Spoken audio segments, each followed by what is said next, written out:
Ketika mau dipindah ke Cina ini, Pak Yonan, Ignatius Jonan, Menteri Perhubungan waktu itu, menyatakan tidak setuju. Pak, ini tidak visible. Kata Pak Yonan. Kata Pak Yonan. Pak Yonannya dipecat. Digantikan. Sudah itu dia manggil ahli. Namanya Agus Pambagio. Presiden manggil nih. Pak Jokowi? Iya, Pak Jokowi. Sesudah mecat Jonan, dia ditanya, Pak Agus gimana ini? Pak, ini tidak visible. Rugi negara. Ini menurut Agus? Menurut Agus Pambagio. Yang Bapak tonton saya tonton itu. Rugi negara. Ini atas ide siapa? Kata Agus. Kok bisa dari Jepang pindah ke situ dan biayanya besar? Atas ide saya, kata Jokowi.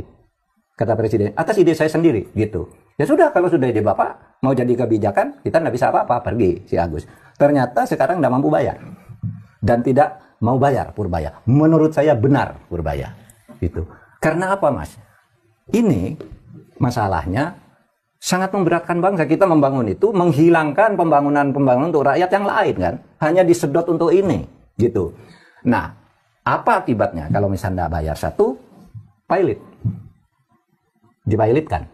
Ya khawatir, kenapa nih saya anggap ini bagus si Purbaya demi rakyat. Tapi juga harus diingat itu akibatnya sangat berbahaya bagi rakyat. Karena misalnya kita gagal bayar. Itu kan berarti Cina harus ngambil tuh. Ini punya saya kalau gitu. Tapi kan tidak mungkin ngambil barang di tengah kota, gitu kan? Pasti dia minta kompensasi ke samping. Misalnya Natuna Utara. Karena itu pernah terjadi ke Sri Lanka. Sri Lanka juga melakukan kayak gini, ya membangun pelabuhan, tidak mampu bayar, pelabuhannya diambil sampai sekarang oleh Cina karena Anda tidak bayar. Gitu. Ini kan bisa minta Natuna Utara yang sedang konflik. Yang sedang konflik. Ya, di tengahnya ada konflik, terus di sini kan bisa merambah ke kita. Kalau merambah ke kita ini masuk ke daerah kita yang tidak masuk dalam konflik di Natuna Utara itu yang tidak masuk dalam konflik misalnya, lalu membangun pangkalan di sana selama 80 tahun. Ini mau diapakan? Nah, itu masalahnya.